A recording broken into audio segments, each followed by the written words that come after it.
हमारी इस धरती में कौन ऐसा देश है जिसमें एक भी मच्छर नहीं है? एरोप्लेन क्यों स्पेस में नहीं जा सकता है? किसी भी नया घड़ी खरीदते समय उसका टाइम 10:10 में ही क्यों फिक्स होता है? और दोस्तों, आज इस वीडियो में आप ऐसे 10 गजब फैक्ट्स के बारे में जानोगे जो सुनकर आप सच में हैरान हो जाओगे।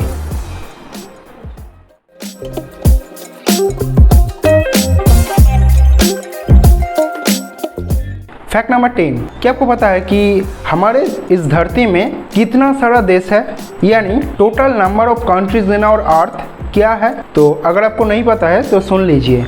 हमारे इस धरती में टोटल 256 कंट्रीज है। फैक्ट नंबर 9, इस 256 कंट्रीज में यानी पूरे धरती में कितना लोग रहता है?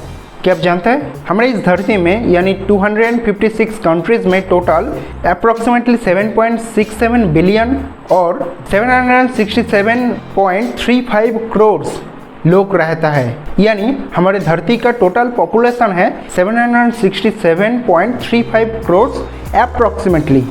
फैक्ट नंबर 8, क्या आपको पता है कि हमारे इस धरती में कौन ऐसा देश है जिसमें एक भी मच्छर नहीं है? यानी एक भी मॉस्किटोज उस देश में नहीं है। तो इस देश का नाम है आइसलैंड।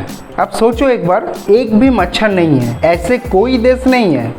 सिर्फ आइसलैंड एक ही देश है, हमारी इस धरती का एक ही देश है जिसमें एक भी मच्छर नहीं है। तो आपका मॉस्किटो से बचने के लिए कोई भी चीज़ का ज़रूरत नहीं है। फैक्ट नंबर 7, क्या आपको पता है अब जो YouTube देख रहे हो, मेरा भी वीडियो इस टाइम पे जो YouTube पर देख रहे हो, क्या आपको मालूम है कि इस YouTube कौन सा डेट पर लॉन्च हुआ था? तो वो डेट है 15 दिसंबर 2005।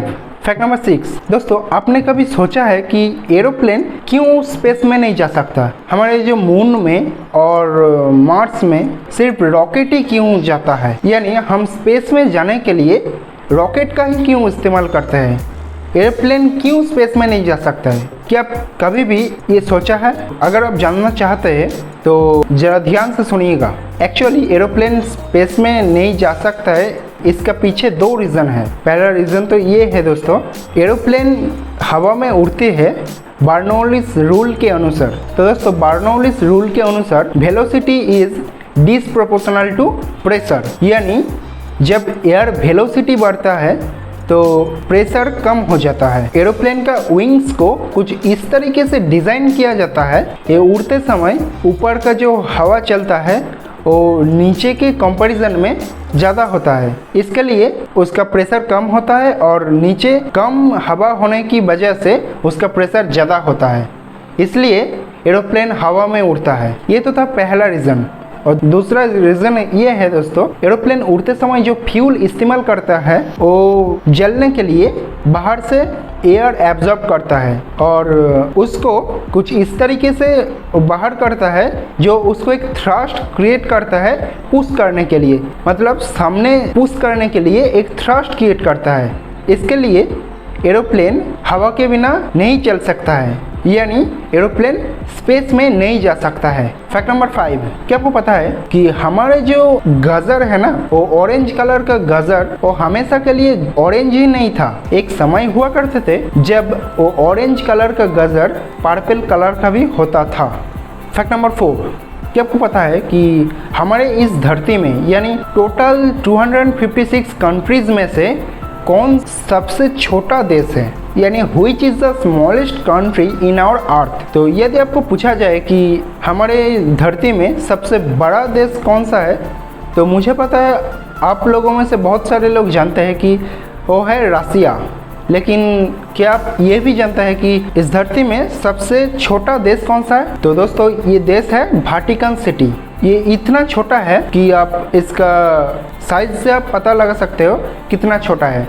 इसका एरिया है 0.44 स्क्वायर किलोमीटर एंड 2019 के अनुसार इसका पॉपुलेशन था 825। मतलब सोचो एक बार, जब इंडिया में कोई छोटा विलेज का पॉपुलेशन 1,500 हो जाता है, तो एक टोटल कंट्री का पॉपुलेशन है सिर्फ 825।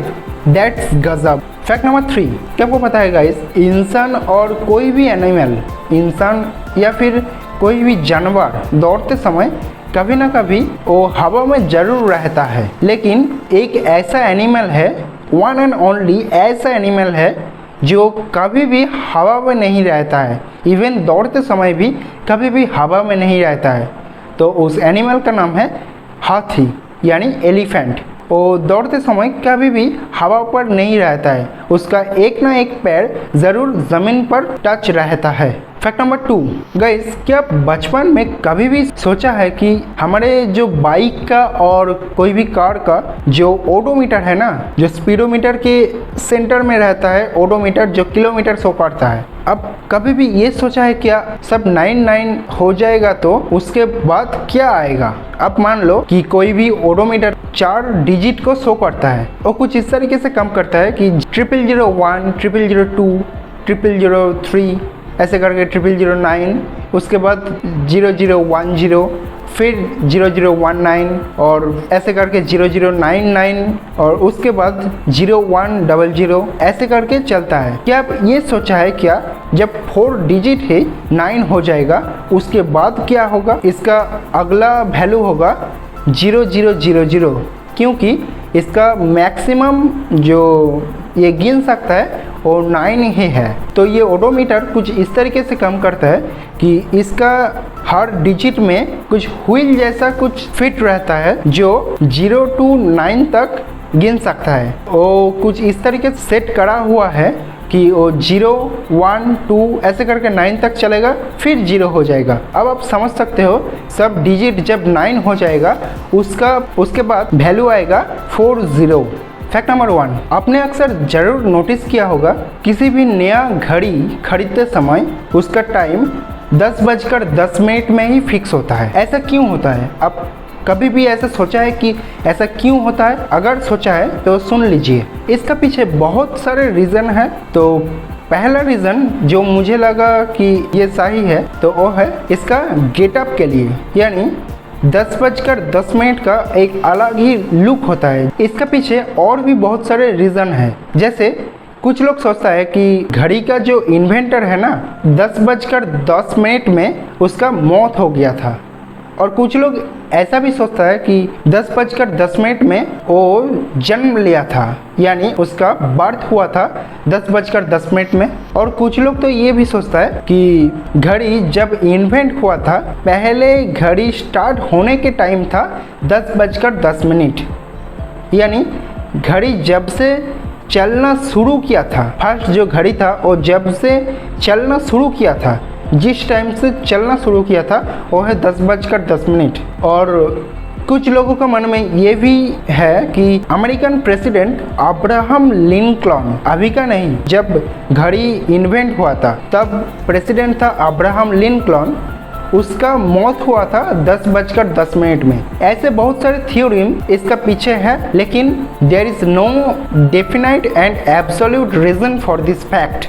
अगर इस वीडियो में आपको कुछ नया देखने को मिला, कुछ नया सीखने को मिला और कुछ अननोन फैक्ट्स जानने को मिला तो वीडियो को कर दीजिए लाइक और चैनल को कर दीजिए सब्सक्राइब, और ऐसे ही वीडियोस और भी देखने के लिए बेल आइकन को कर दीजिए प्रेस। तो चलिए गाइस, मिलते हैं अगले वीडियो में। Till then stay happy with learning and teaching. जय हिंद, जय भारत।